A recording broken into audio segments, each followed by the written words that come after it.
eu não tô vendo a câmera do Rafa. Eu não tô vendo a câmera do Rafa. A câmera do Rafa não tá aí. A câmera do Rafa não tá aí. Eliane tá aí, Thiago que não chegou ainda. Thiago que não chegou ainda. E aí, como é que faz? E aí, como é que faz?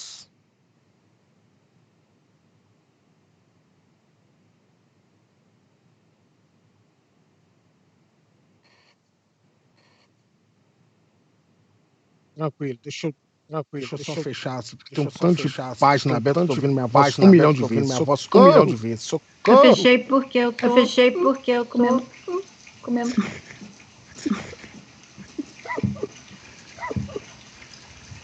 Tamo no ar, hein? Estamos on aqui. Ah, que loucura. Meu Deus, eu não sei o que. Eu sinceramente, senhoras e senhores, eu não sei o que pensar nesse momento. Eu só sei, como diria a minha divisão, eu só sei sentir. Eu posso dizer nesse exato momento, é isso.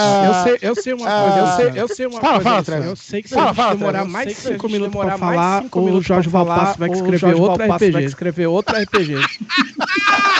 Não, é provável.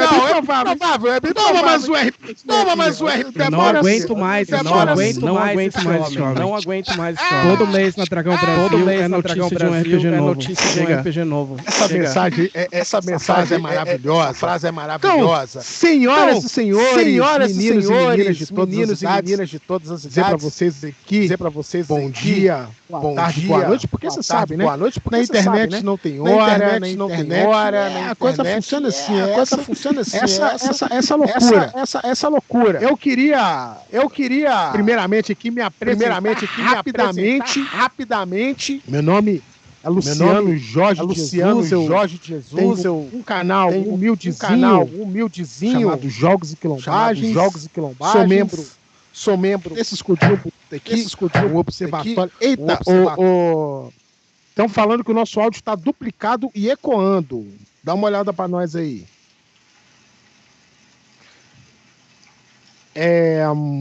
Eu vou falando aqui, vocês vão me dando ideia aí, vão aí me avisando. Eu vou até abrir o chat aqui do YouTube para ver como é que tá esse negócio aqui.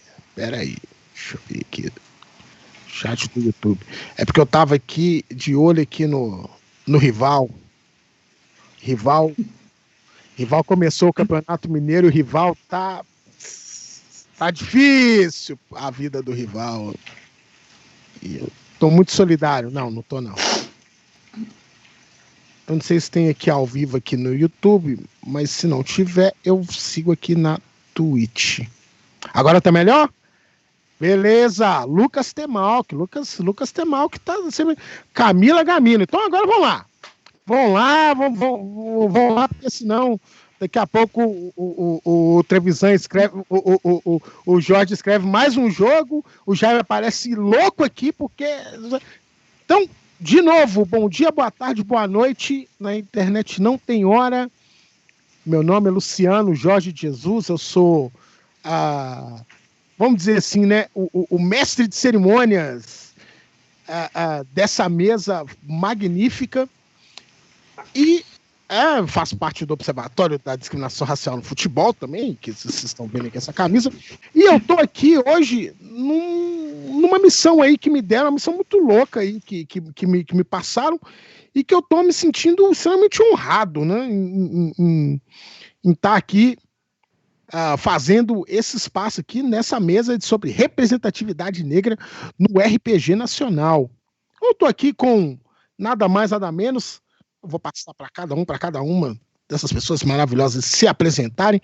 Estou aqui com Eliane Betotti, que dispensa comentários, ela vai falar, vocês vão sentir o naipe aí. Rafael Cruz, não sei se o Ti já chegou aí, nosso digníssimo Thiago Rosa já chegou aí, eu não vi aqui ainda. Jorge Valpassos, esse mago do RPG Nacional. E, sim, senhor, sim, senhora, ele, Trevisan. Eu nunca sei se é José ou se é João, mas para mim é Treves. Meu irmãozinho tá Trevisan. Ótimo. Eu não sei se eu falei do Rafael Cruz, sim, porque eu não sou louco de não apresentar esse homem lindo. Eu não sou maluco, não é verdade? Falou assim, meu amigo. Então vamos começar aqui com as apresentações. Eu vou deixar aqui a apresentação para ela, que é simplesmente uma referência do RPG nacional, tem estudado, tem se debruçado sobre o tema de forma ampla e complexa. Por favor, se apresente, professora Eliane, dê o seu alô e a sua apresentação, por favor. Oi, gente, nossa, que responsa. E eu aqui comendo, almoçando, senão a gata come minha comida. Então, eu tô nessa onda aí desde 91, né, quando fiz a capa do Tagmar. Entendedores entenderão. Quem tem mais de 40, acho que sabe o que é Tagmar. Eu joguei Tagmar. Então... A primeira campanha que eu joguei foi de Tagmar. De Tagmar. E depois a do Desafio dos Bandeirantes, também é outra relíquia do passado. Então eu estou nessa onda aí desde 91, fazendo ilustração, e comecei a entrar no game design em 96, quando a gente abriu a nossa editora lá no Rio de Janeiro, né, a Acritório, lançamos Hora do Caos e seus suplementos, incluindo lendas, né, que está rolando aí um circo-tico aí da série e tal. Não tem nada a ver, não. Já não tem nada a ver. Coincidência. E aí eu entrei para a carreira acadêmica, né? Fazendo mestrado e doutorado em design, sempre trabalhando com RPG, né? Estudando. Primeiro eu fiz uma proposta de segunda edição do Desafio dos Bandeirantes, que não aconteceu, mas aí eu transferi isso para um cenário nosso chamado Brasil Barroco, que está online. E depois eu fiz o mestrado tratando de questões de representação de gênero, masculino e feminino, no RPG Nacional, em 2000. E eu me lembro que eu fui para o Internacional de RPG, sentei lá no estádio da Devir e olhei um por um os RPGs nacionais que tinham lá. Então, eu posso dizer que a minha amostra foi de 100%. Essa é uma raridade na ciência. E pouca coisa mudou desde os anos 2000 até agora. Enfim, em termos de representatividade feminina, principalmente, né? E no doutorado eu desenvolvi o Jogo Incorporais, que agora é uma plataforma que trabalha com várias narrativas, jogos narrativos, né, que a gente chama de ludonarrativos. Temos vários cenários, é tudo online, é tudo Creative Commons, né, que pertence ao nosso grupo de pesquisa, que é o Histórias Interativas, que está sediado lá na Universidade Federal de Juiz de Fora, onde eu sou professora. O Valpassos é um dos nossos ratinhos de laboratório, né, ele experimentou Terra Nova, produziu com os alunos dele, está tudo publicado lá, as cartinhas dos alunos e tal, foi muito legal. E aí, recentemente, eu entrei para um coletivo de alunos negros lá na UFJF e comecei a mergulhar na questão da decolonialidade, da representatividade negra, das questões etno-raciais nos jogos. E essa tem sido a minha pesquisa ultimamente. A gente vem desenvolvendo um método de produção e ensino de jogos que tenham esse propósito questionador, né? Até para poder gerar mais identificação com estudantes, né, negros, para que eles se interessem pelos jogos, porque eles se sintam representados nos jogos, para que daí eles possam passar a jogar e, passando a jogar, possam passar a produzir. Né, eu dou aula num curso no Instituto de Arte e Design, eu dou aula na licenciatura em Artes e dou aula no bacharelado interdisciplinar. Então, a gente tem futuros profissionais, tanto de educação quanto de design de jogos. E aí, justamente, nosso desafio é esse, é tentar gerar uma identificação para que o pessoal se sinta empoderado a participar do mercado, porque isso é uma coisa que a gente observou nos nossos alunos, é essa sensação de não pertencimento. Assim, eu não tenho condição de participar da indústria de jogos.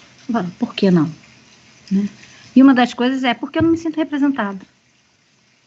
Eu não me sinto representado, então eu não me interesso. Aí eu não jogo, então se eu não jogo, não produzo. Assim, para começar, é isso que está rolando. E aí vamos deixar então as perguntas aí para ver se a galera quer perguntar alguma coisa específica, tá bom? Beleza, Eliane, que é... Enfim, né, eu ainda preciso... Eu tava enchendo o saco da Eliane já no finzinho do ano passado. Vem jogar no meu canal! Ela, como? Com a agenda lotada? Vamos dar um jeito aí depois, e depois eu quero conversar com ela sobre esses parte de estudos decoloniais, porque me interessa. Mas isso enfim, isso é cenas dos próximos capítulos. Então agora aqui passar aqui para a apresentação aqui desse homem, desse homão da porra. Com você, senhoras e senhores, segurem na cadeira, Rafael Cruz, dê o seu alô e se apresente. Eu tava esperando, gente, quem é? Caraca, vai falar do Jorge agora vem o televisão, falei, caralho, vou ficar até poxa, né? Mas, enfim, gente, bom dia, boa tarde, boa noite, meu nome é Rafael Cruz. A minha apresentação vai ser mais rapidinha. Eu trabalho no Catarse, né, plataforma de financiamento coletivo, eu trabalho com atendimento lá. Mas na produção de RPG, já participei do RPG Notícias, inclusive com o meu amigo Thiago Rosa, daqui a pouco está aparecendo. Já fiz uma pontinha na Dragão, inclusive, né? Acho que setembro, outubro do ano passado. Também tinha um canal com a minha querida amiga Nina Bicharro, Conversação, e nele a gente falava justamente sobre o RPG, mas formas não convencionais e sei lá, vamos colocar assim, mais batidas de contar uma história, de você representar uma história, de você pensar personagens e pensar dinâmicas e tal. Então a gente tinha episódios sobre como gerar relações de personagens para além de somos só amigos, ou de grupos de personagens, ou de o próprio histórico dos personagens, né? Aquele clássico herói que não tem pais, não tem mães, não tem filhos, não tem nada. E, além disso, eu escrevo também no meu Medium. Agora, com alguma regularidade, eu escrevo textos especialmente de RPG, mas são textos de RPG que não são para falar sobre regras, na real. São outras coisas que me atravessam e eu consigo pensar um exercício de leve trás, né, de coisas da vida para além do RPG. Então, são textos que falam sobre o quanto a gente está acostumado nos jogos a falhar e o que essa falha pode representar num jogo, mas também o que significa na nossa vida a gente apostar em algo e esse algo dar errado. O que significa ter um sucesso parcial numa escolha de emprego? O que significa ter uma falha num relacionamento amoroso? Então, são divagações, né? Obviamente, não tem a menor pretensão de esgotar o tema, até porque não é possível, mas são textos que, pelo menos para mim, me trazem uma forma, um outro olhar, né, para o RPG, para ele não ser apenas ali aquilo que está escrito no livro e tudo mais. E, fora isso, de vez em quando você deve me encontrar em alguns canais por aí fazendo stream. Hoje, inclusive, logo terminando aqui essa mesa, eu vou começar um outro jogo. Então, obrigado pelo convite, pessoal, e é isso aí. É disso que eu tô falando. Por sinal, atenção que tem alguns textos ali que são 18+, e são bem legais. Tem 18+ também. Entendo essa pausa, sacaram, tá? Uma pausa dramática. É isso. Atende essa pausa dramática. Bom, então aí agora apresentando ali exatamente na meiuca o 10, aquele que de vez em quando abre umas lives para poder diagramar a maior revista de RPG desse país, meu irmão. E é o cara que tá ali pensando hoje, acho que hoje tem jogo, né? Hoje tem, né? Amanhã. É amanhã, né? Putz, amanhã o bicho pega. Amanhã o bicho pega. Com vocês, ele, meu irmão, amigo querido, Trevisan, por favor, seu alô, se apresente. Sou JM Trevisan, sou editor da revista Dragão Brasil. Comecei na Dragão em 94. Ajudei a criar o Mundo de Tormenta em 99. Tretei com a editora em 2005. Tentei largar o RPG. Fui fazer outras coisas para ver se dava dinheiro, não deu. E aí eu acabei voltando. E aí a Dragão voltou em 2016. E a gente estava firme aí nesses últimos 4 anos. Também apresento o podcast da Dragão Brasil no Spotify, nos agregadores conhecidos. Aí falei Spotify porque é o mais fácil, não é porque tá me pagando nada, porque não paga porra nenhuma. Sai toda sexta, a gente grava toda segunda, sai toda sexta-feira. Jogar RPG eu não jogo muito, não. Mas eu queria falar do caráter transformador, né, da Dragão Brasil, porque da última vez que a gente fez uma mesa dessa, o senhor Rafael Cruz estava super tímido, um cara super, né, assim, aí eu falei para ele, você vai escrever na Dragão Brasil, aí ele escreveu, e aí olha esse homem como ele está hoje. Veja como ele reluz. O poder da Dragão. Mas é que foi engraçado, foi legal, então só porque a gente combinou isso no ar, né, e acabou rolando, foi bem bacana. Mas sei lá, eu fiz muita coisa, ainda estou fazendo muita coisa, e vamos ver o que acontece aí.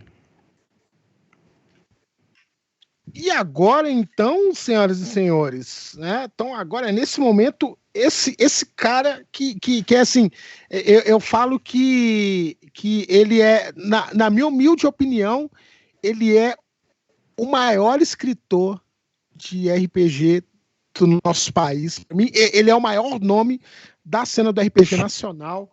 É inspiração para muita gente, para todas as, sabe, para cada uma das coisas que ele vai tirando da caixinha. E com vocês, esse Jedi, eu diria. Por favor, Jorge Valpassos, seu alô, se apresente. Salve, pessoal, tudo tranquilo, tudo bom? Espero que sim. E se não estiver tranquilo, ficará, porque nessa companhia tudo vai dar certo. Se não der certo, vai dar depois que essa live acabar, porque de alguma forma eu espero que as palavras que aqui serão divididas não apenas cheguem a você, mas te atravessem. E Rafael Cruz falou de atravessamentos. Não poderia me apresentar senão de outra forma, senão dessa, atravessado. Acho que para eu dizer quem eu sou, eu tenho que olhar de onde eu enxergo o mundo. E aqui da janela do Complexo do Alemão, eu vejo que a periferia às vezes está no centro e o centro está na periferia. Meu nome é Jorge Valpassos, faço parte do coletivo Lampião Game Studio, que é um coletivo de criadores de jogos. Já estou há algum tempo escrevendo jogos de RPG, sou professor, sou sócio-educador aqui da rede pública do Rio de Janeiro, tento coordenar alguns projetos de oficinas de jogos e levar jogos para periferias, colégios, projetos socioeducativos, ocupações culturais em biblioteca. E eu me considero um amante e um amador de jogos.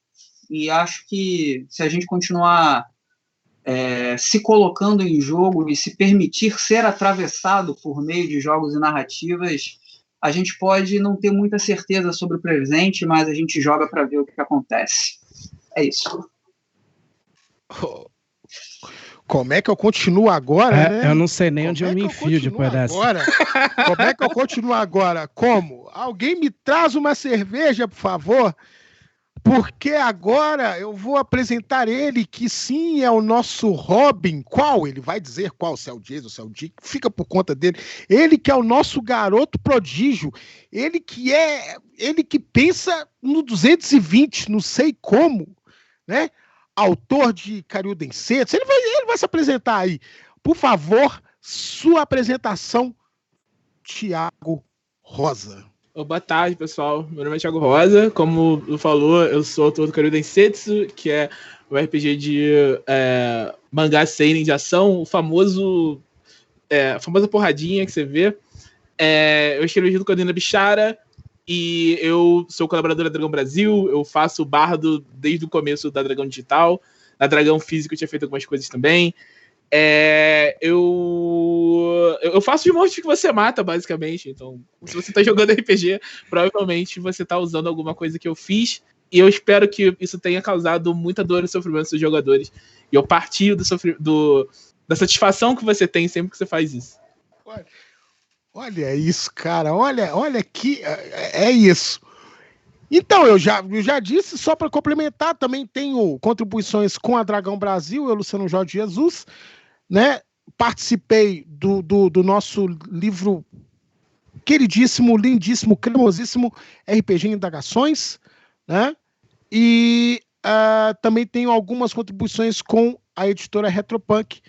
E aqui, uma mesa de peso, viu? Você vai gastar todos os seus créditos da internet depois que isso tudo acabar. Não quero falar mal, não. Essa é a má notícia. A boa é isso que o Jorge falou, que você seja atravessado pelo tema e que isso, como diria Larossa, que isso, né, te passe, te toque, né?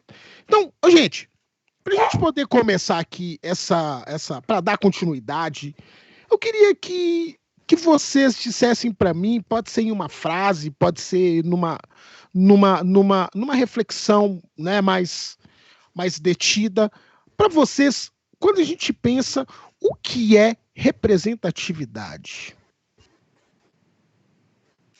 Vamos seguir a ordem mesmo? Aí a gente segue a ordem e depois, quando for a segunda pergunta, a gente muda a ordem. Pode ser? A gente começa então com Eliane.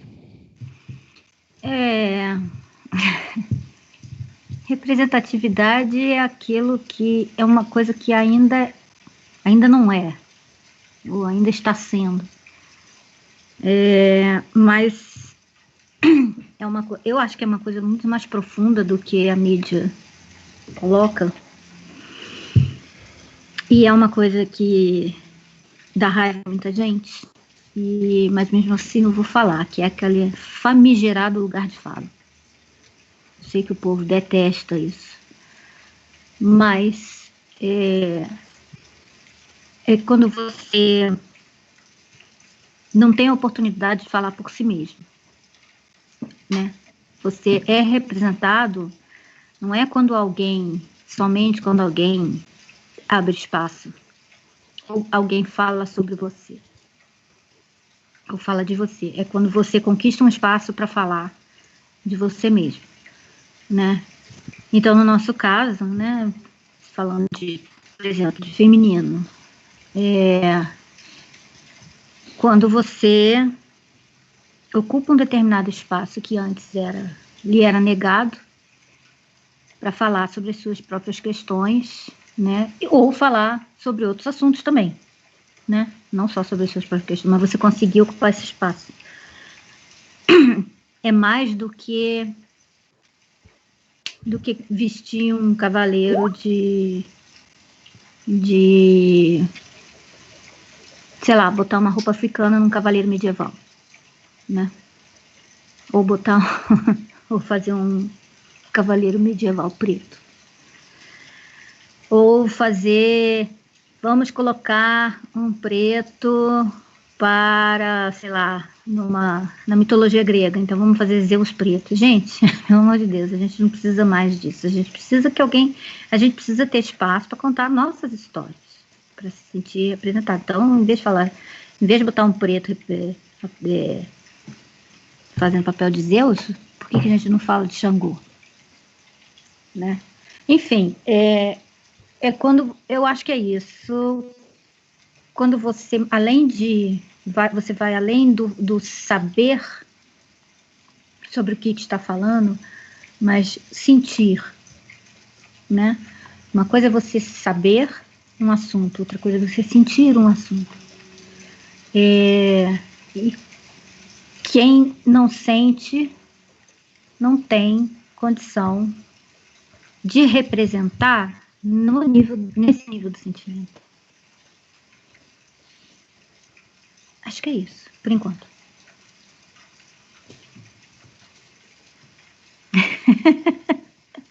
Confuso.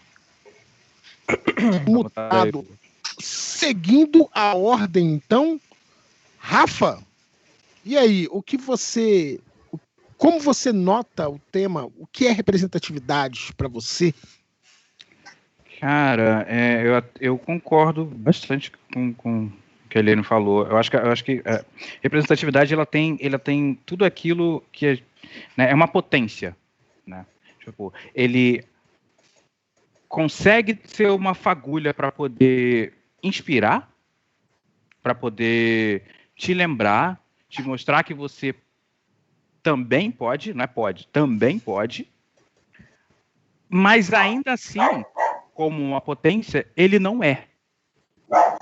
Então, eu acho muito importante pensar sobre representatividade, porque, para mim, pensar em representatividade é uma coisa temporária.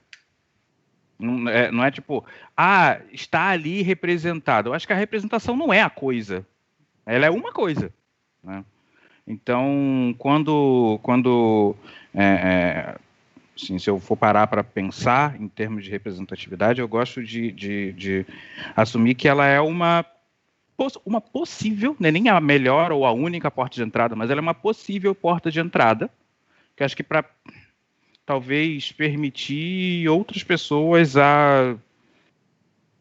não só sei lá, a deixarem de sonhar coisas e passarem a ser coisas, mas ainda assim é uma porta de entrada.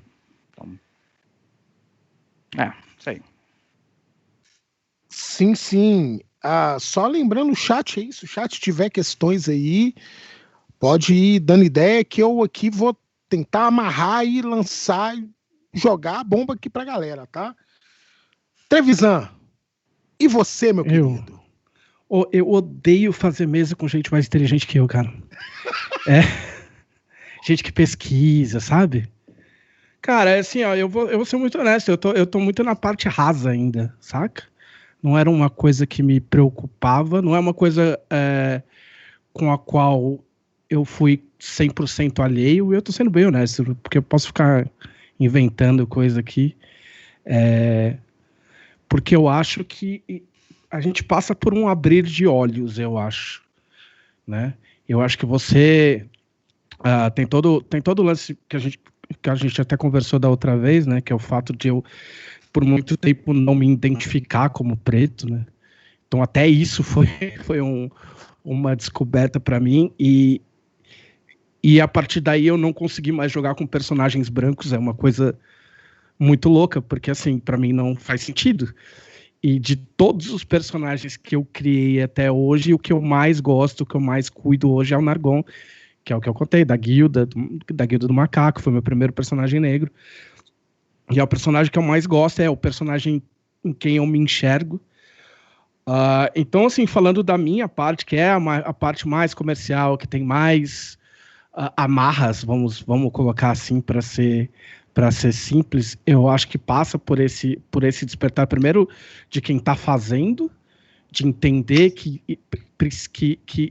não é que precisa existir esse lugar, mas que esse lugar é merecido, e como autor isso é uma ferramenta interessante. Você obviamente, a Helene está completamente certa, não é só uma questão de colocar um cara negro ali perdido, mas é importante também o cara que é negro e que joga o seu jogo se enxergar em alguém, né? É melhor ele se enxergar em alguém do que ele não se enxergar em ninguém.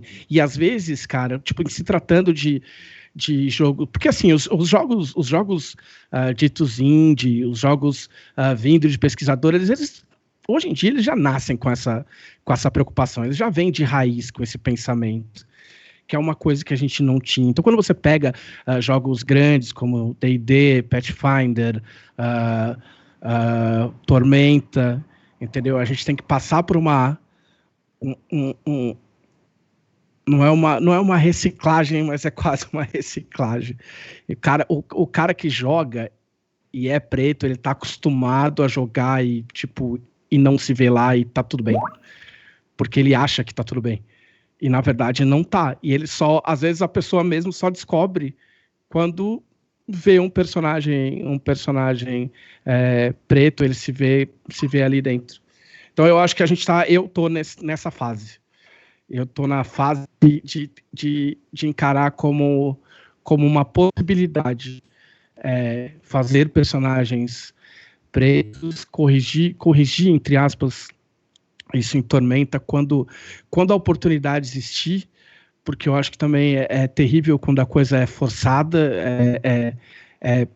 assim, tudo é feito para vender, ok? Mas assim, quando ela é feita só com o intuito de pessoas, olhamos essa planilha e precisamos conquistar o público preto, entendeu? Então, uma oportunidade. E assim, eu tenho visto várias oportunidades legais. Com uma personagem legal pra caralho em Tormenta, que deve fazer mais de um ano que eu tô com ela no papel. E eu ainda não posso mostrar, porque ainda não apareceu. Mas vai aparecer. E é uma personagem negra legal pra caralho. Que eu acho legal pra caralho. Então eu acho que a gente tá nesse rolê, né? Eu sempre faço uma comparação muito porca com Tormenta. Eu falo que Tormenta é um barco muito grande, e às vezes pro barco virar, tá todo mundo fazendo força, mas exige um tempo para que o barco vire, mesmo que pareça que ele não tá andando, saca? Então eu acho que é mais ou menos por aí. Eu sei que eu não tenho tanto a acrescentar quanto os meus pares. Eu me coloco humildemente na minha posição, mas eu acho que é isso. Só antes de passar aqui pro Jorge, né? Eu sempre conto essa história, né? Que é de pegar a Dragão Brasil lá dos idos, lá da década de 90. Na outra live nossa, eu abri a live chorando, né? Foi exatamente isso. E aí uma das coisas que eu chamava atenção era exatamente isso. Eu pegar a Dragão Brasil e ver um cara que nem eu e falar assim, isso aqui é pra mim. Aí anos depois, conhecer esse cara e esse cara virar o cara que eu fico trocando o zap com ele sobre como foi a rodada do Campeonato Brasileiro. E sabe? Então, assim, essas coisas, elas vão ganhando sentido, e esses sentidos eles vão se incorporando mais ainda. Só complementando uma coisa que eu tanto não costumo comentar, que eu esqueci de comentar, que é dar espaço para pessoas pretas produzirem, né? Que é uma coisa que eu tento fazer, sempre que eu posso, com pessoas que são legais de trabalhar. Então, assim, a gente não pode ignorar que na Dragão tem eu e tem o Thiago, tocando todo mês, né? A revista, o Rafa já publicou lá com a gente, o Luciano já publicou lá com a gente, vocês dois ainda não publicaram, a gente vai conversar a respeito. Então, abrir os espaços, né? A gente tem um ônus, que é o fato irrevogável de que, tirando eu, os outros criadores de Tormenta são brancos, e isso não vai mudar, é uma coisa histórica. Mas dentro do que a gente pode abrir espaço, do que a gente está fazendo, a gente vai tentar abrir espaço. Tem coisas planejadas também, o Thiago sabe, mas que eu não posso comentar porque é coisa de Tormenta, mas a gente tem algumas medidas legais aí que vão surgir depois. Então agora, Jorgito, por favor, meu querido, para você, para Vossa Senhoria, o que é representatividade? Tem uma perguntinha que daqui a pouco eu vou jogar para vocês, hein? Beleza. Olha, o primeiro ponto, para mim, é fundamental a fala do Trevisan, que a representatividade, ela não deve ser descolada da materialidade, né, das relações de trabalho, as relações de produção, então não se relaciona simplesmente com uma proposta estética ou no cenário, mas também que haja a pertença no circuito produtivo, né, de pessoas pretas na ilustração, na edição, na revisão, na produção de conteúdo. Então, acredito que esse ponto que o Trevisan falou é fundamental para a gente pensar em representatividade, ainda que, por vezes, a gente não costume dar essa atenção, né, dar esse foco, mas acho que é um ponto muito importante da gente estar observando não apenas as ilustrações ou as temáticas de determinados jogos ou de determinados produtos, mas ver também quem é que está na cadeia produtiva, se essa representatividade ela também se relaciona com as relações de produção. Então, eu acho que esse é um ponto fundamental.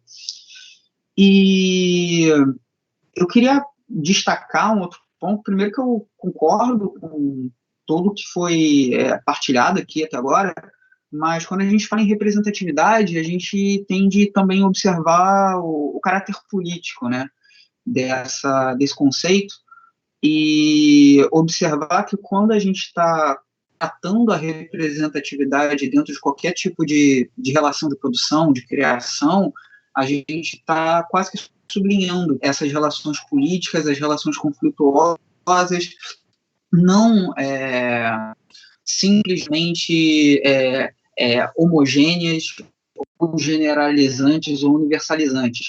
Então, quando a gente pensa em representatividade, a gente está quase, de uma forma indireta, rasurando uma pretensa universalidade das histórias, das narrativas, das convenções.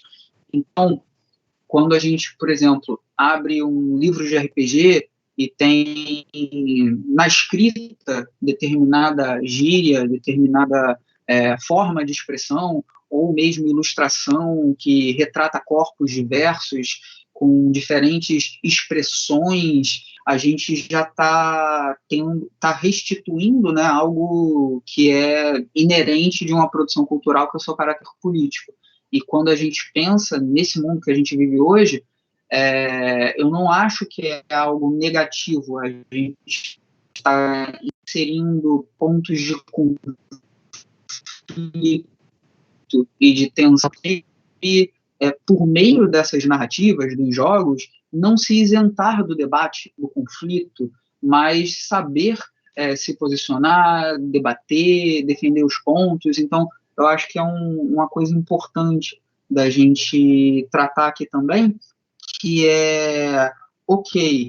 a gente está falando da presença de pessoas pretas e de personagens que são cativantes, que são interessantes, de cenários com elementos culturais, estéticos que têm a ver com a cultura negro-brasileira, mas não colocar também essas construções, essas narrativas, como descoladas das relações tensas que a sociedade põe, que por vezes a gente pode ver também que a presença de uma pessoa preta ou de qualquer outra representação social, ela está colocada, mas isentando, tirando as nuances, os conflitos, as pertenças, e eu acho que é importante que elas estejam presentes também. Acho que inserir os conflitos e não apenas colocar de token, olha, tem aqui no meu jogo, então vou botar aqui uma pessoa preta e tal, como se ela tivesse para além das relações sociais a qual ela está inserida. Ela está ali jogando o mesmo jogo que todo mundo joga, sendo que nós sabemos que o nosso jogo tem algumas regras diferentes, né? Tem um texto muito legal do Rafa Cruz que fala um pouco sobre isso. Tem alguns textos, né? Que a gente tem alguns movimentos customizados, a gente tem alguns jogos que funcionam tanto diferentes, então vale a pena pensar nessas nuances, nessas questões no jogo. Então vamos lá, passar aqui para o Thiago dar o toque dele, e aí eu já vou lançar as perguntinhas do chat. Vai lá, Ti.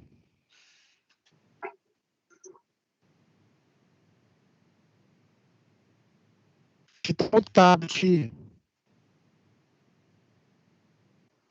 Tô igual um Atari falando. Cara, o que eu acho que eu posso adicionar, depois disso que todo mundo falou, tipo, das falas tipo, geniais do Jorge, do Trevisan, de todo mundo, assim. Eu concordo com tudo que foi posto até agora. E eu acho que uma questão importante... Isso não é bem tipo, como eu vejo representatividade. É como eu vejo tipo, o impacto da representatividade, sabe? Eu acho que uma grande importância dela é de como isso ajuda a sociedade a enxergar o diferente, né? A minoria normal, como parte dela. Né? Eu acho que essa é a importância da representatividade dentro da grande mídia, da mídia de massa no cinema, sabe? Eu acho que essa é a grande importância. Eu acho que é mais importante o filme do Pantera Negra fazer um menino se ver como super-herói, as pessoas entenderem que o Homem Negro pode ser um super-herói, do que ele abrir uma discussão sobre pan-africanismo que passe além da esfera acadêmica, sabe? Porque eu acho que isso é uma coisa mais, não sei, visceral. É uma coisa mais do dia a dia, mais do nosso cotidiano. E que a gente costuma, às vezes, quando a gente está discutindo, falando sobre representatividade e sobre diversidade em geral, deixar um pouco de lado, porque é uma coisa que todo mundo sabe. E não é uma coisa que todo mundo sabe, né? É uma coisa que a gente precisa discutir também. Porque é importante. É raso e pode ser superficial, mas também é uma... Eu acho que é a questão mais direta da gente tratar com representatividade é essa. Só para complementar, e aí eu já lanço as duas perguntas aqui feitas pelo... Só fazer um complemento, Luciano. Vai lá. Não, porque esse negócio do Thiago me lembrou quando eu fui assistir... Eu não vou lembrar qual filme, porque eu assisti tudo, mas, tipo, foda-se, eu não sou nerd desse nível. Quando apareceram 2 personagens da Marvel negros ao mesmo tempo na tela e nenhum era secundário, saca? Tipo, conversando... Eu tomei um choque no cinema, assim, sabe aquelas coisas que você, tipo, subliminar, assim, você fala, cara, tem alguma coisa errada, tipo, são 2 super-heróis negros trocando ideia, assim, tipo, saca? Porque era uma coisa que, sei lá, eu não tinha visto, não tinha, causava essa estranheza, a presença maior de negros na tela já não causa estranheza, eu acho, né? Eu acho que não existe mais o choque. Tipo, não resolveu nada, continua tudo uma merda, mas esse choque, ele já não existe mais, entendeu? Já foi uma coisa meio naturalizada em algum ponto. Não é perfeito, não é o ideal, mas já é uma coisa naturalizada. Não, é menos comum você ter só o amigo negro no rolê, saca? Tipo, é mais normal você ter 2, 3 caras importantes na trama. Mas é só... Só para complementar isso que vocês estão falando, né? Acho que sempre tem aquele receio, né? Eu lembro disso, o Lucas Ed, um amigo muito querido, o Poderoso Porco do MDM, né? Do Melhores do Mundo, acho que é o Melhores do Mundo mesmo, podcast e tal, que ele ficava falando assim, pô, mas e se o filme do Pantera Negra não for bom? Será que eu vou criticar o filme? Sabe? Tinha esse receio, né? Porque tinha que... E veja como isso... Ninguém disse nada sobre, sei lá, sobre o Soldado Invernal. Sabe? Vai sair o Soldado Invernal, vai sair o Capitão América e tal. Ninguém disse nada sobre... Será que vai ser bom? Não, vamos esperar o filme, ele vai sair. Né?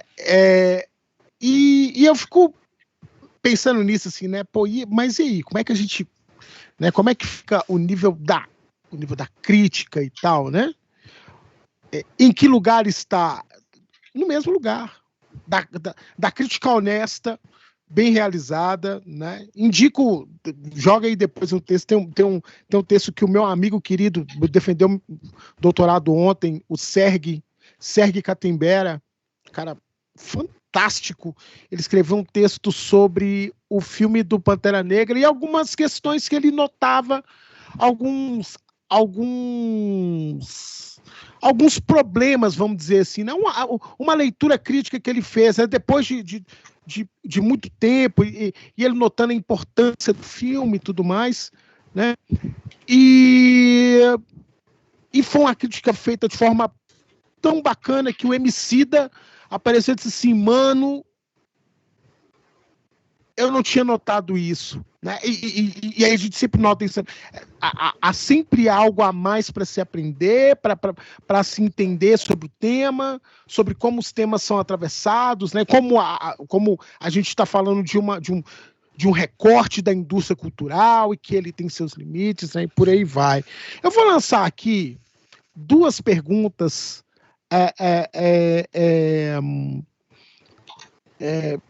e aí tem mais uma aqui que eu acho que eu vou deixar ela para uma outra rodada aqui, que foi uma que surgiu agora. 2 do Senhor DOS 9, eu não sei se é Senhor, se é RS DOS. O nome dessa galera é sensacional.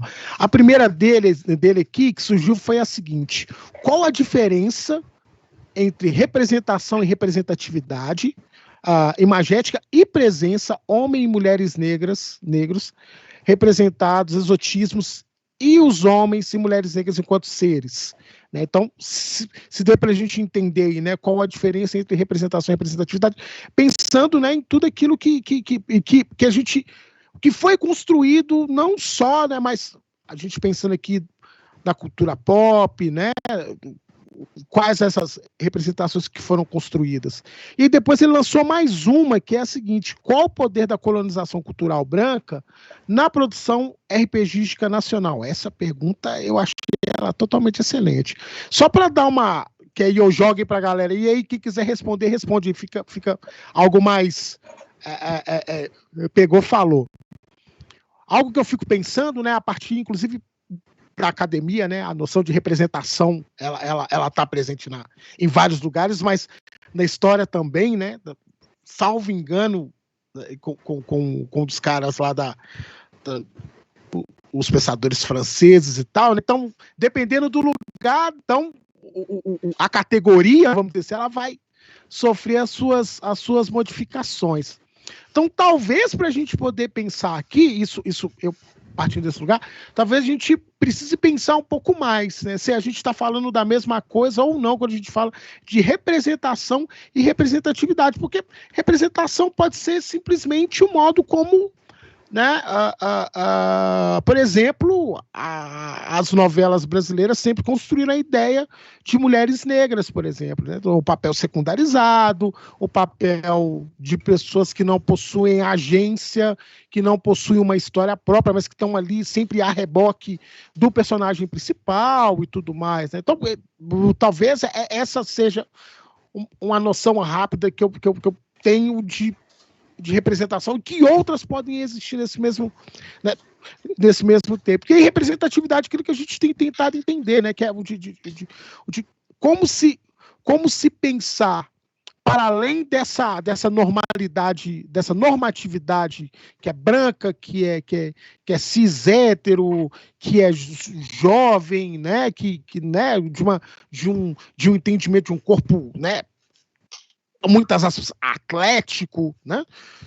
E que vai deixar de lado várias outras noções e percepções de mundo, né? Então, a princípio, eu diria isso. E sobre a outra pergunta, eu vou deixar para vocês aí, porque senão eu vou falar demais, vocês sabem que eu falo. Joguei! Quem fala?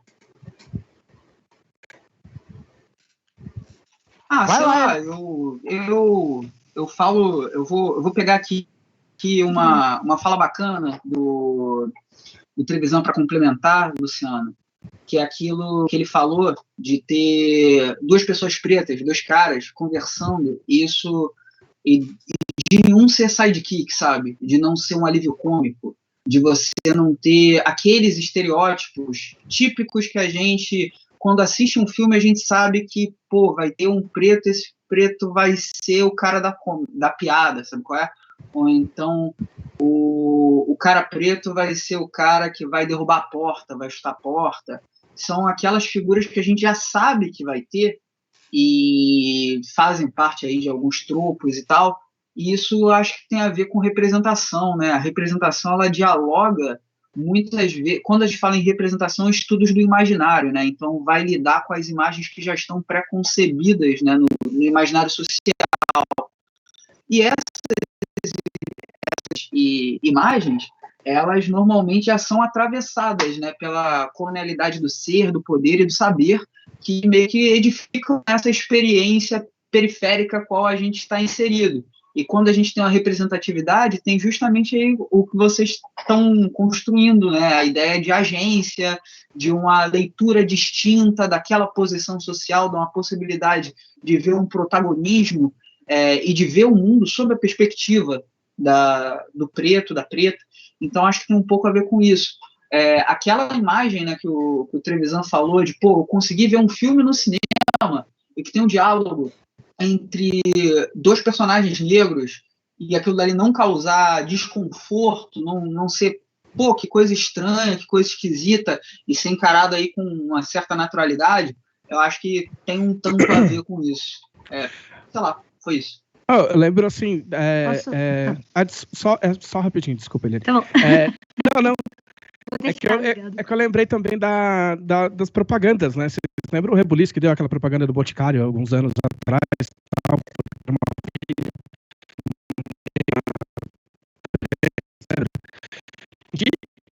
Eu vou falar,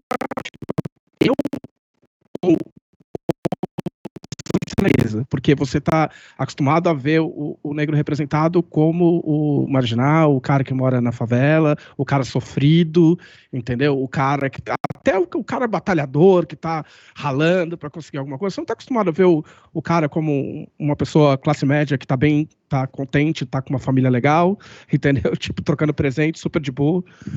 E era uma coisa que causava estranheza. Hoje em dia, né, ainda bem, por questões comerciais ou não, você vê pretos em tudo quanto é tipo de propaganda e não causa mais estranheza, pelo menos, né, para as pessoas legais. Para racista sempre vai causar aquela estranheza inicial, ela não existe mais. Desculpa, ele.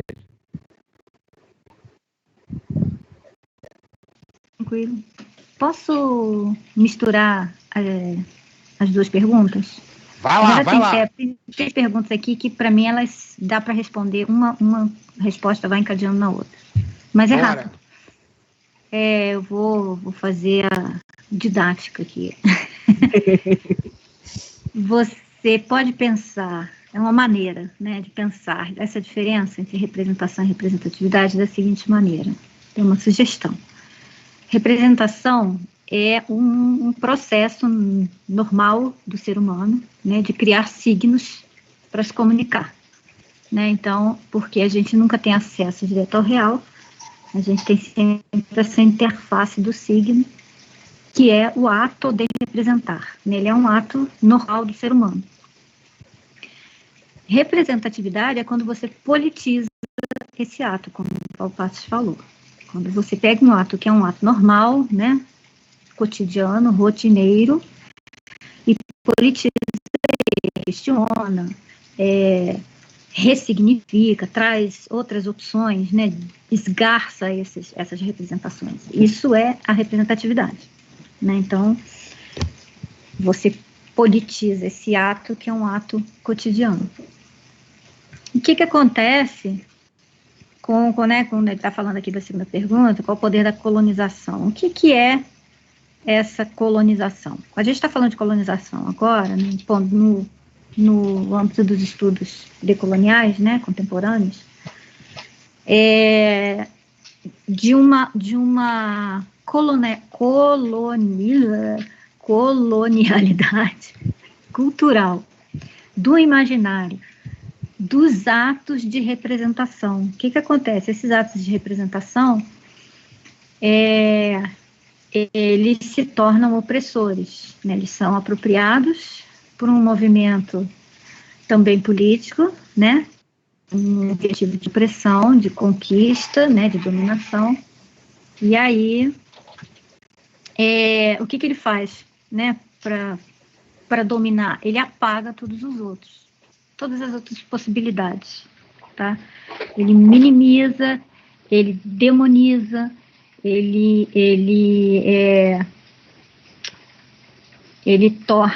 ridiculariza, né? Então, tudo aquilo que não é a representação do perfil dominante, no nosso caso especificamente, né, que é o mesmo perfil que eu chamo do consumidor rei, né, que é o que ainda existe esse mito do homem branco, hétero, cis, né, para quem se faz os jogos, que é o mesmo perfil do colonizador, né, daquele colonizador lá do século XVI, que continua sendo o mesmo perfil até hoje. E aí, a gente agora está na fase da colonização imaginária. Então, é justamente isso. As representações são todas representações impostas, construídas por esse sujeito opressor, né? E aí, a gente que está que a gente não está nesse perfil, né? A gente está no perfil oprimido, a gente lança a mão do processo de politização da representação, do ponto de vista da representatividade, para começar a quebrar esse poder, né? E começar a ocupar esse espaço de também poder propor representações que passem a ser cotidianas e normais, etc. Né? E aí ele pergunta aqui, só o branco europeu tem direito à pretensão da universalidade. A universalidade é um processo colonizatório. Ela não é natural do ser humano. Não existem essências, né, humanas. Talvez só as biológicas, obviamente. Mas mesmo assim, hoje em dia, a biologia também está sendo questionada, mas isso é uma outra história. Então, a universalidade já é per se uma criação, é um artefato criado pelo opressor para criar essas representações monolíticas, né, universais, para fazer com que se acredite que só elas são legítimas, né? E aí a gente vem, então, nesse processo de reconquista dos espaços, de lançar a mão da representatividade para quebrar esse poder. Deu para entender o que eu falei? Sensacional. E aí, quem mais aí? Porque eu tenho uns negocinhos para complementar aqui, mas eu acho que é mais legal vocês irem colocando pontos para eu não também monopolizar. Vai lá. Não, eu total com o que a Eliane falou, mesmo porque, né? Isso é meio imbecil de não concordar. Eu já pensei, né? Quem sabe mais. Não, coisa que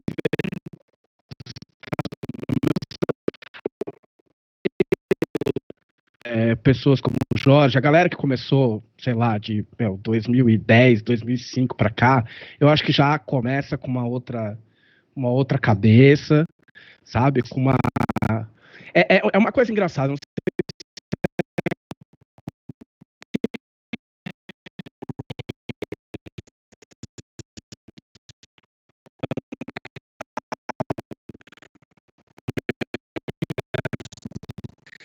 Eu acho que a gente tem, pelo amor de Deus, sem querer discutir aqui, porque não é a minha, mas eu acho que a partir do Lula a gente tem uma reavaliação.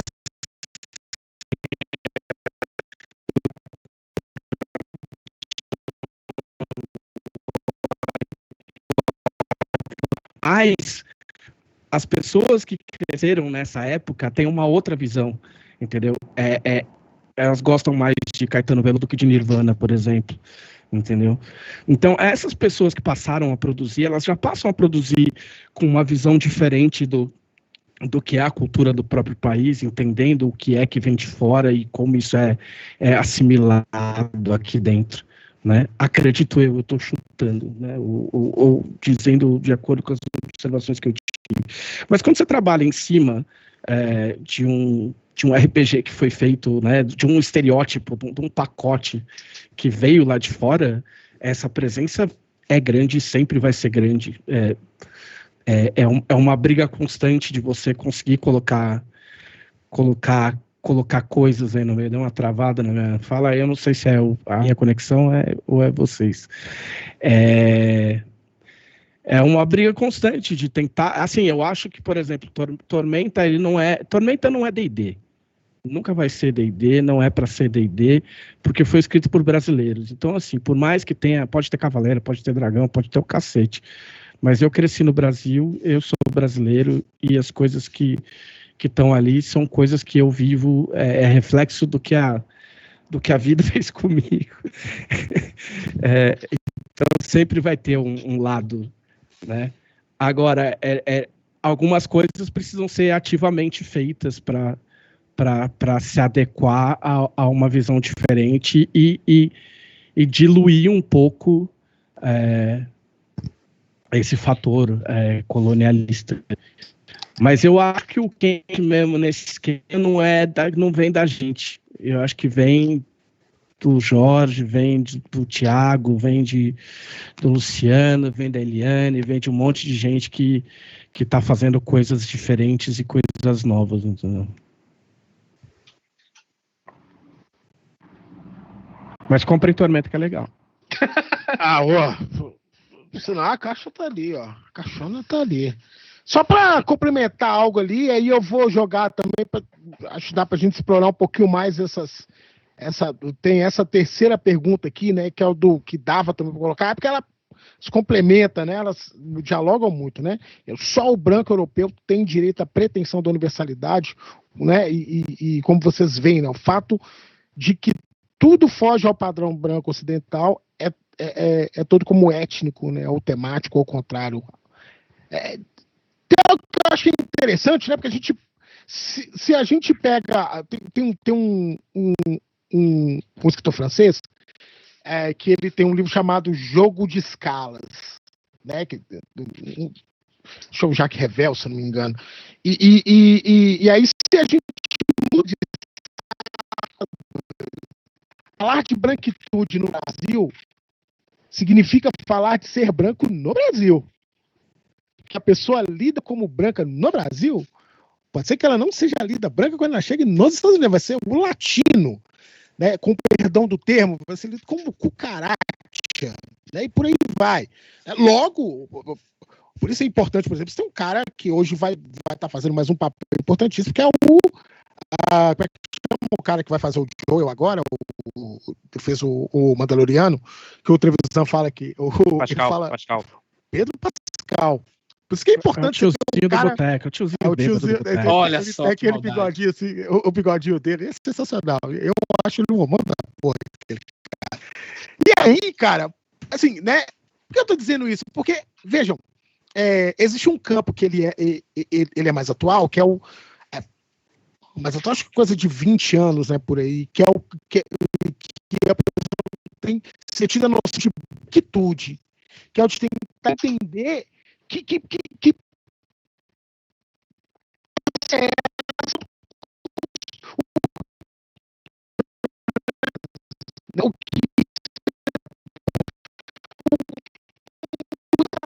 o branco também não é universal, né? O Léo Wan, que era do Yobambu, e hoje tem o canal dele, fala sobre masculinidades, fala sobre outros tantos temas, ele tava sacaneando isso. Imagina se a gente chegasse para um alemão e falasse assim, velho,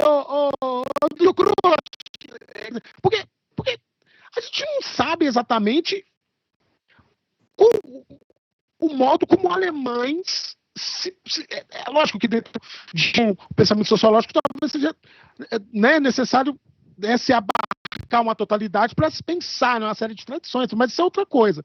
Mas até isso se perde, e inclusive o modo como essas culturas e tradições se constroem. E aí eu indico um livro de um cara maravilhoso chamado Raymond Willis, tem um livro chamado O Povo das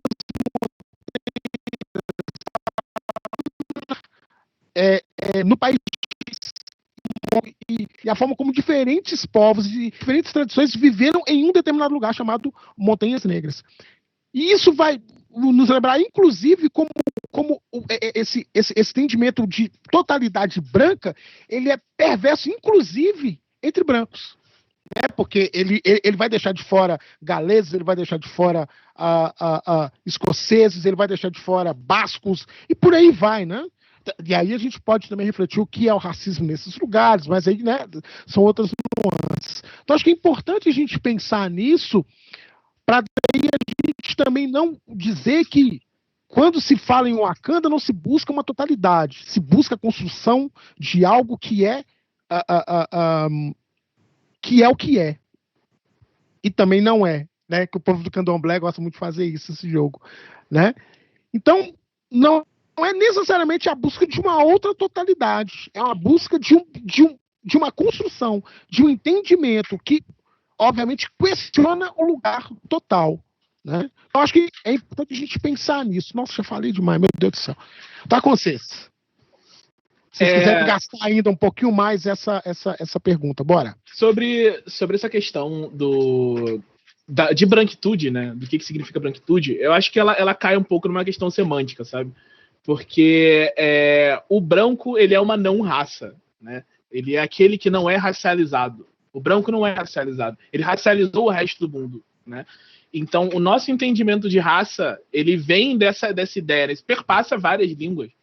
Porque o entendimento de raça é aquele que não é branco, né? Esse processo de racialização dentro desse contexto, ele é violento, né? Você coloca alguém como diferente pelos defeitos, né?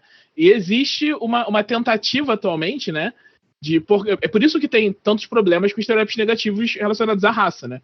Porque você está transmitindo essas características negativas para todo um povo, para pessoas que parecem de determinada forma e tal, e isso é uma violência. E existe um movimento hoje de tentar fazer a mesma coisa como os brancos, né? E eu achava que isso nunca ia funcionar, porque mesmo quando os próprios povos brancos, né, as pessoas que se entendem como brancas, fizeram isso com alguns deles, isso foi temporário, porque você teve racialização dos irlandeses, teve racialização dos italianos, dos Estados Unidos, e depois de um tempo eles só se juntaram ali no supremacismo branco e pronto, acabou, né? Virou todo mundo branco de novo. Mas houve uma ideia disso acontecer de novo atualmente. Teve um treinamento na Coca-Cola recentemente, que eles fizeram um treinamento institucional da Coca-Cola, que eles chegaram e falaram, gente, como vocês podem ser menos brancos, né? E mandaram para todo mundo. E a lista do que era ser menos branco era assim, eram coisas tipo você ser mais tolerante, sorrir mais, ser mais aberto. E isso tudo era ser menos branco. E as pessoas ficaram muito ofendidas. Eu achei ótimo que elas se sentiram muito ofendidas. E eu acho que o treinamento atingiu exatamente o objetivo que tinha que ser, que era questionar o que é racializar, essas pessoas devem ser racializadas, né? Eu acho que é uma questão muito pra frente, né? A gente pensar se o conceito de racialização é uma coisa que deve existir ou não. Primeiro, ele tem que parar de ser como um fenômeno para isso poder ser discutido. Mas que é interessante você ver que existe essa possibilidade do branco ser também racializado, eu acho que é interessantíssimo. Deixa eu só comentar aqui, eu acho que eu não tenho como falar nada melhor do que os meus colegas e colegas já disseram, porque, né, televisão, tamo junto, é aquele sentimento original de, meu Deus do céu. Mas, cara, né, tem uma coisa, acho que especialmente sobre a pergunta sobre o poder de colonização, que eu acho que vale a pena comentar, e eu vou estar chovendo numa olhada aqui, mas é que o fato de, eu acho que para além de críticas e autocríticas, mas acho que o fato de haver uma mesa de representatividade negra diz o poder de colonização de algo que ele foi, vamos colocar assim, apoderado em tal nível de que se eu estou tentando ali, eu estou ali tentando cavar o meu espaço porque ele supostamente não é meu. E aí, fica tipo, eu gosto muito da ideia de termos mesas mesas e eventos e enfim, né, falando sobre diversidade de uma forma geral, representatividade feminina, negra, LGBTQI+, e etc. Só que, para além disso, uma das coisas que eu acho que acaba sendo um movimento, não sei se natural, mas um movimento que é possível ser observado pelo menos, é que, para além de ser negro, ser mulher, ser LGBTQI+, ser neurodivergente, ser PCD, etc., as pessoas possuem produções por si só. E nessa produção por si só, já mostra o quanto, se eu virar e falar, olha, mas eu estou comentando isso aqui sobre o viés do negro.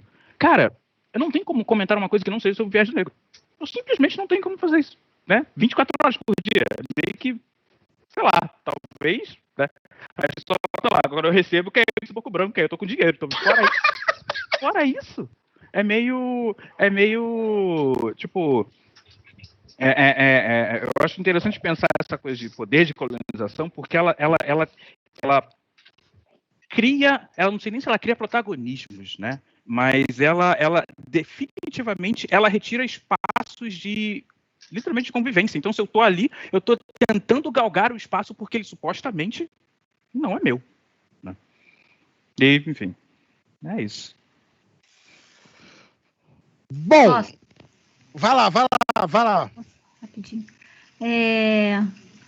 Eu acho que se a gente for resgatar aí uma história, se o mestre Valpassos, historiador, me permitir,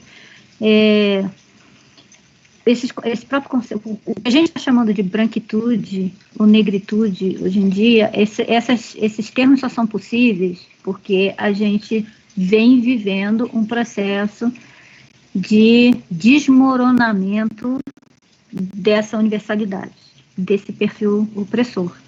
Então, o próprio opressor, o que acontece? Uma identidade que se construiu em cima da opressão das outras, do apagamento das outras identidades, né? Porque para você escravizar, vamos pegar o exemplo do negro, para você escravizar, né? Todo mundo conhece essa história, né? Que os negros capturados eram obrigados a abrir mão da sua identidade totalmente para poderem ser objetificados. E aí tem toda uma história de legitimação, né, que primeiro foi via Bíblia, depois passou a ser, no século XIX, via a invenção do conceito de raça. Então, você, para se tornar objeto, você tem que deixar de ter identidade. Supostamente, objetos não têm identidade, só sujeitos, né? Você deixa de ser sujeito. E aí, o que acontece? A identidade desse colonizador, ela se construiu em cima do apagamento das outras. A partir do momento que essas outras identidades começam a se recuperar e se recriar, essa identidade colonizadora se esfacela. Eles perdem a própria identidade. Por isso esses movimentos desesperados de racismo, de não sei o quê, esse é um movimento de desespero, de perda da identidade. Então agora se começa a falar em branquitude. Por quê? Porque é uma hora porque essas pessoas vão precisar recuperar e recriar sua identidade, que não vai poder ser mais em cima do apagamento das outras. Né? Não tem volta. Esse é um caminho sem volta, a não ser que a gente tenha, né, uma situação de guerra absurda. Mas não tem como voltar. Ninguém vai voltar para o armário, ninguém vai voltar para a cozinha, ninguém vai voltar para a pia. Né? Não vai, não adianta. Então, esse próprio conceito de branquitude, ele já é uma tentativa de discutir essa identidade para poder criar ela a partir das outras. Porque as outras agora existem e estão a ficar. E aí, tem uma outra pergunta aqui que está falando, mas se a universalidade não existe, isso é uma angústia, né? Isso causa ansiedade. Não temos mais essências, não temos universalidade, não temos discursos unificadores. Não temos mesmo, não. O que nos une enquanto humanos? Ser humano. Tem um código genético que tem 99, não sei quantos % de paridade, que nos encaixa numa mesma espécie chamada Homo sapiens sapiens. É isso que nos une. O resto, colega, é cada um por si. Se juntar em grupos de afinidade. E se pensar... Fala. E se pensar, Eliane, desculpa te cortando, isso já é coisa pra caramba. Porque só foi por isso que a gente deu conta de construir algo chamado vacina. Ô, louco. Exatamente. Porque, veja bem, esses discursos colonizadores, eles ruíram. Não dá mais. Não vão ser mais eles que vão nos unir ou desunir. A gente está recriando, a gente está criando outro. Por isso que tem esse desespero mesmo. É desesperar esses movimentos de extremistas, né? Porque são pessoas que estão esfaceladas em termos identitários. Né? E aí, o que nos une é isso, é ser humano. Mas não vai ser mais aquela identidade branca, hétero, cis, etc., que vai nos unir, não. Mas aquele famoso, o que resume é o famoso, o mundo tá ficando chato, eu não posso mais nem contar uma piada, entendeu? Se eu não posso dar uma bica no preto, eu vou poder fazer o quê, entendeu? Tipo, porra. Exatamente, seja criativo. Repense suas piadas, né? Tá na hora de inovar, o povo adora falar em inovar. Outra questão que eu quero deixar claro, gente, é o conceito de raça. Né? Você estava falando nas racialidades. Deixa a tia Eliane, formada em genética, falar sobre raça. Raça não existe, tá? Nem cachorro tem raça mais. O conceito de raça, qual é a história do conceito de raça? Ele vem, obviamente, da antiguidade, né? Em que as pessoas usavam esse termo para se identificar enquanto culturas ou etnias. Por quê? Na antiguidade,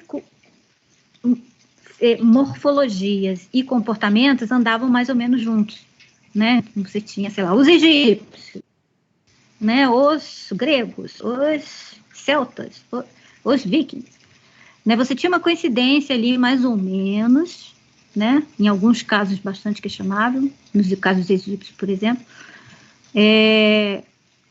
que mais ou menos tinha um paralelo entre morfologia e comportamento. Conforme a história foi passando, as coisas foram se misturando, foram migrando, foram se, né, sofrendo intercâmbios, apropriações, destruições, assimilações. E o que aconteceu? Esse conceito de raça, então, no século XVI, quando começam as grandes navegações, ele é recriado a partir do conceito lá da Bíblia, né, dos filhos de Caim. Eu não sei exatamente, não é minha maldição de Cã, né, com exatamente. Jafé Exatamente. Sim. Os negros, então, que economicamente eram o povo que estava ali, né, disponível para os europeus pegarem, botarem para trabalhar no canavial, né, são, então, justificados esse conceito de raça, de que eles são inferiores, que eles não têm alma, que não sei o que, parará, né, com base na Bíblia. Então, você legitima uma situação econômica a partir da legitimação religiosa. Com o avanço da ciência, isso é o conceito de raça, tá? Com o avanço da ciência, essa legitimação bíblica foi perdendo, né? Passou a não colar mais. Então, o que a Europa faz? Pega o conceito de raça e revê a partir de um conceito pseudocientífico, né? Que as morfologias e tal indicam. Eles não tinham noção, né? Não tinham noção de DNA, de nada disso. Né? Então, eles pegaram esse conceito antigo da Bíblia e revestiram de uma pseudociência que tem aí aquelas avaliações, porque o preto, não sei o quê, tem menos, sei lá, forma da cabeça, blá, blá, inventaram lá um monte de besteira. E aí, o que acontece? Quando o DNA, em 1954, é descoberto por 2 homens e uma mulher, que foi tirado da história, isso aí vai cair por terra, né? Hoje em dia, o que acontece? O conceito de raça não se justifica geneticamente, não existe. Não tem como, a genética contemporânea não embasa esse conceito, né? Nem para outros bichos. O seu cachorrinho não tem mais raça. É tudo a mesma espécie. que são? Diferenças morfológicas. Tá? Mas existe, tem um estudo, eu até tenho esse estudo guardado aqui, que mostra que existem mais diferenças entre diferentes etnias na África do que entre pessoas negras e pessoas, por exemplo, ditas orientais. Então, a genética não embasa mais esse conceito.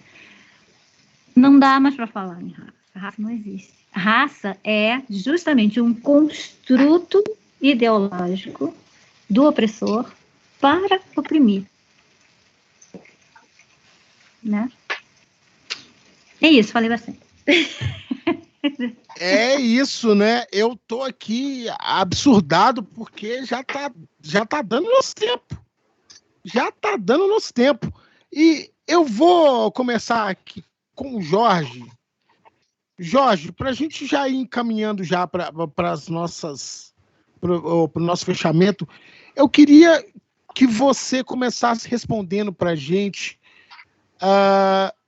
em que passo estamos quando a gente pensa em representatividade.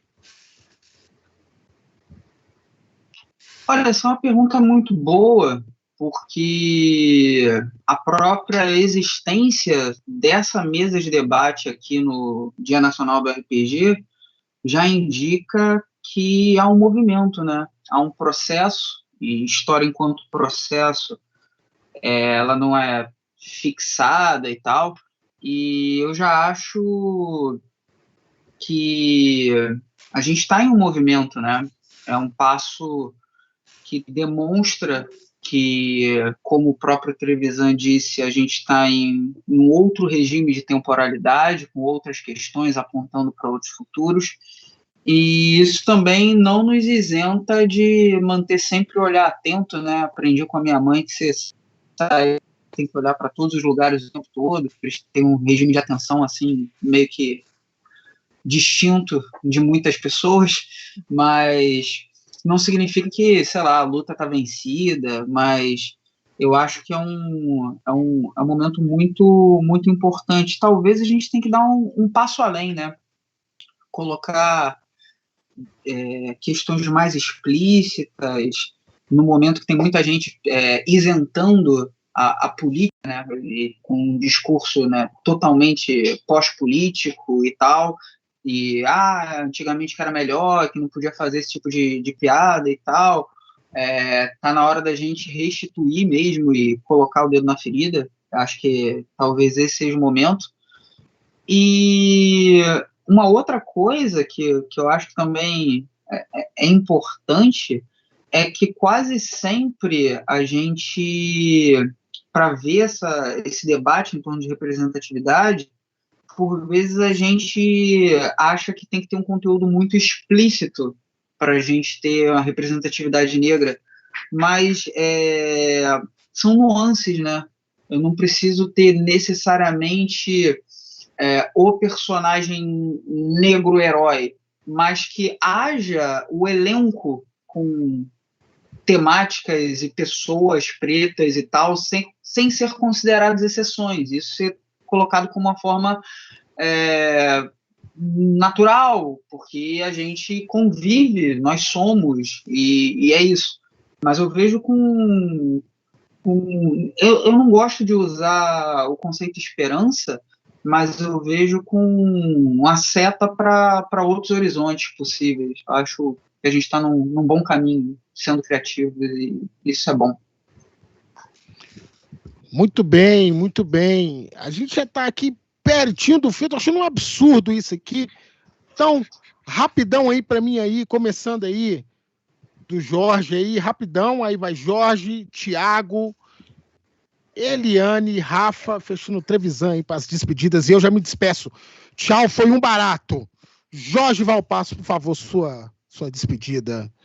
Pessoal, foi fantástico, foi ótimo estar aqui com vocês. Se vocês quiserem saber um pouco mais das coisas loucas que eu tenho feito, só acompanhar Jorge Valpasso em diferentes redes lá, @valpacojorge. Estou com um projeto agora, lá no trabalho do Rafa, lá no Catarse, chamado Alimente a Chama, com um jogo meu e um do Jefferson. O meu se chama Efêmera. Se vocês quiserem dar uma olhadinha, é catarse.me/Alimente a Chama 1.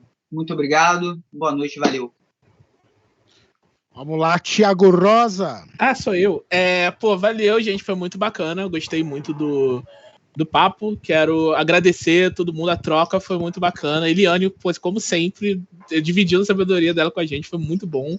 Jorge também dando aula, gostei muito, sabe? Muito bom estar com você. Vai ter um papo, cara. O Rafa, meu brother, sempre que eu posso falar com o Rafa, fico muito feliz.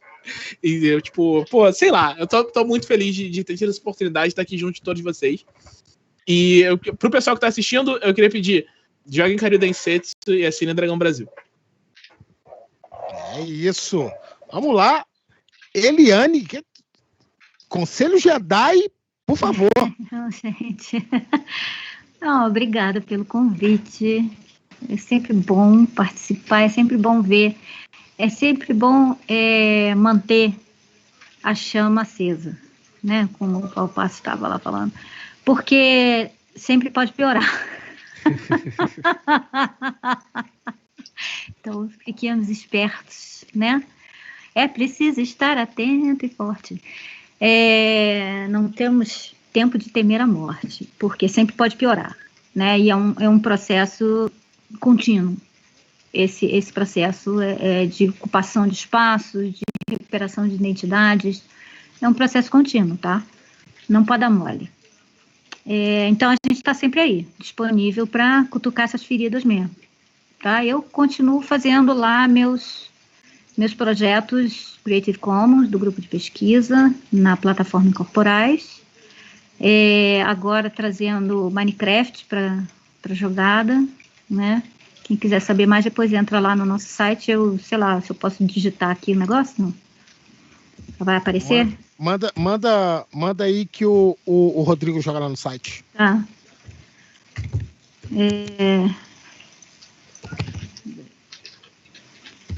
Deixa eu passar então aqui. Posso passar aqui nessa? nessa? Pode passar, gente. Valeu. Então, um beijo para todo mundo. É isso aí. Rafa, rapidão. Tem que encerrar, tem que fechar, senão vou matar. Tá, mas então, gente, agradeço pela mesa, pela conversa de novo. É muito bom, cara, não adianta. É sempre excelente e é sempre um tempo muito curto. Não dá, a gente não consegue falar muito sobre isso, porque a gente quer falar muito, tem muita coisa para ser falada e precisa ser falada. Então, é isso, gente. Abraço, encontra no Twitter, twitter.com _SR Rafa Cruz. E é isso. Trevisan, rapidão. Rápido, assina Dragão Brasil, tá? dragãobrasil.com.br, me siga no Twitter, @JM Trevisan, e é isso aí, Palmeiras bicampeão da América. Um abraço. E é isso aí, gente. Beijo, Jogos e Quilombagens e tchau. Beijo. Procura na Twitch, Jogos e Quilombagens. Tchau, tchau.